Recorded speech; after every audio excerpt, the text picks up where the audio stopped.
you.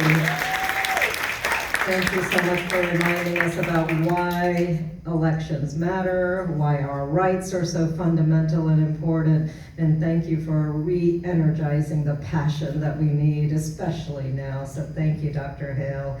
And Donna, where's Donna seated? There she is. Donna's not seated, but standing because she's ready to run now. So, you know, as I listened to Donna, it just kept occurring to me how we need to have smart, capable, and sober leadership. And I'm not talking about Donna drinking or not drinking. I'm talking about that level of maturity that we need, level of experience and insight and compassion and empathy that's built after years of working with so many in our community. And Donna, I actually started my morning meeting with health and hospital executives and talking about the impact that the premium tax credits, which are going to disappear, are going to have on all of our communities. And just looking at my own Senate district, the cost that was graphed out for me was that some of my families are going to see such an exponential rise. They're going to be paying $1,000 extra every month for those tax credits. That's or for the coverage, health insurance coverage. And this is impacting so many in our small business communities,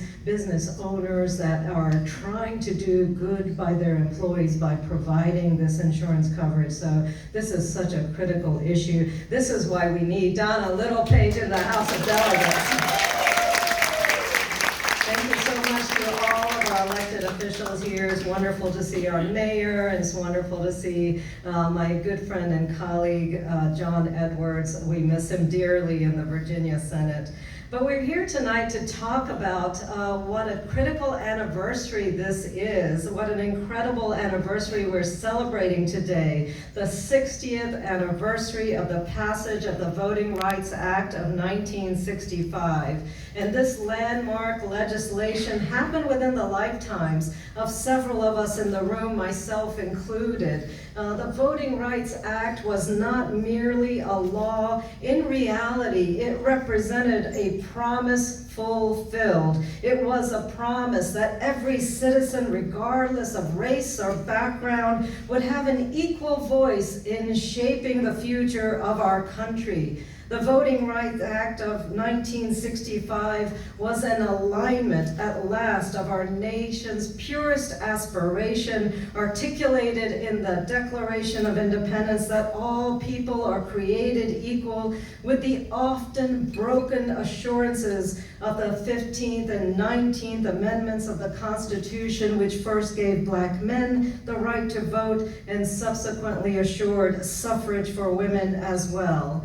But as we know, the years leading up to 1965, countless Americans faced systemic barriers that were designed to silence their voices. Literacy tests, poll taxes, and outright intimidation were tools that were used to disenfranchise Black citizens and other marginalized groups. And so tonight we do honor, as Dr. Hill reminded us, we honor Americans such as Fannie Lou Hamer, Martin Luther King Jr., John Lewis, and countless others who fought for those voting rights in the face of tremendous threats, tremendous obstacles. Their courage ignited a movement that culminated in the passage of the Voting Rights Act, and their success was just a start. So here in Virginia, under Democratic leadership, we've taken significant steps to honor that legacy and to expand access to the ballot. In 2020, when we have that Democratic trifecta, our state made history by enacting the Voting Rights Act of Virginia, becoming the first Southern state to do so. And this legislation prohibits racial discrimination in voting and establishes a pre-clearance provision for proposed changes to election administration, ensuring that any alteration to our electoral processes are scrutinized first for fairness and equity. Then further, we implemented measures to make voting more accessible for all Virginians. Early voting, as we know, has now been expanded, allowing 45 days of early in-person voting,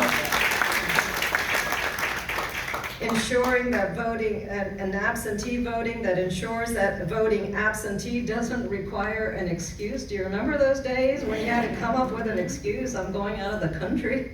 So we've made it so much easier now. We've made Election Day also a state holiday to better reflect our values here.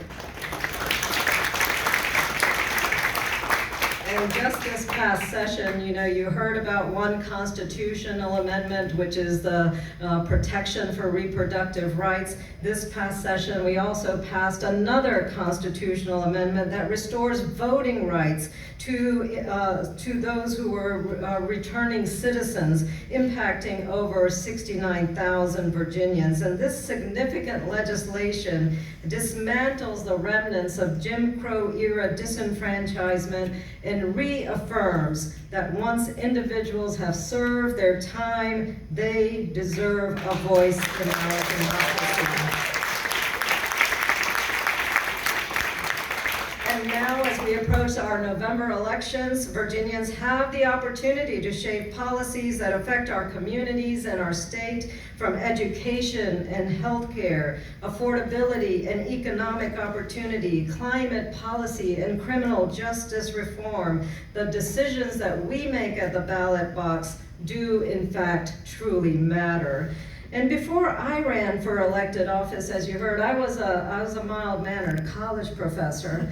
My disciplinary focus was on American literature. And in my day-to-day work now as a legislator, I think frequently about those critical connection points between literature and government, literature and politics. And these connection points are profound and essential. At first glance, these two concepts, literary writing and voting access, may seem unrelated. One focuses on ideas, philosophy, creativity, while the other operates in the concrete reality of politics and governance. But when we look closer, we see that literature and voting rights in particular are deeply intertwined, each shaping the other and together influencing the course of our common history. Through novels and essays, poetry and plays, writers have exposed the injustices, challenged our societal norms, and inspired us to take action. Literature has been the tool of advocacy and persuasion. We know that political pamphlets, essays, fictional texts, mobilized voters, encouraged civic engagement for centuries. Especially during the women's suffrage movement, it was writers and journalists who used the power of their words to argue for women's political inclusion. They appealed not just to logic, but to emotion, to morality, and to our shared humanity. Writers such as James Baldwin and Richard Wright chronicled the struggles of Black Americans under systemic racism. Their essays and novels shed light on the practices that effectively denied African Americans their right to vote.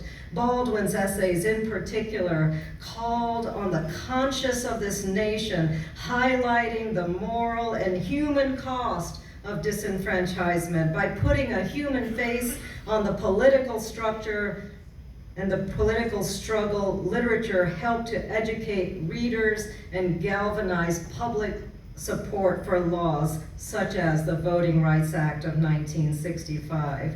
It's voting that has given citizens a voice in shaping society, but it's also literature that has given them the tools to understand why their voice matters and how to wield it responsibly. Without literature to illuminate injustice, to inspire empathy, and to mobilize action, the struggle for voting rights might have lacked the cultural and the moral moral urgency that it is necessary to achieve lasting change. So tonight, as we celebrate the anniversary of the Voting Rights Act, let's not only reflect on the progress we've made, but also recommit ourselves to inscribing into our history why the work we're doing right now in 2025 matters so critically. As James Baldwin wrote, "Not everything that is faced can be changed, but nothing can be changed until it is faced."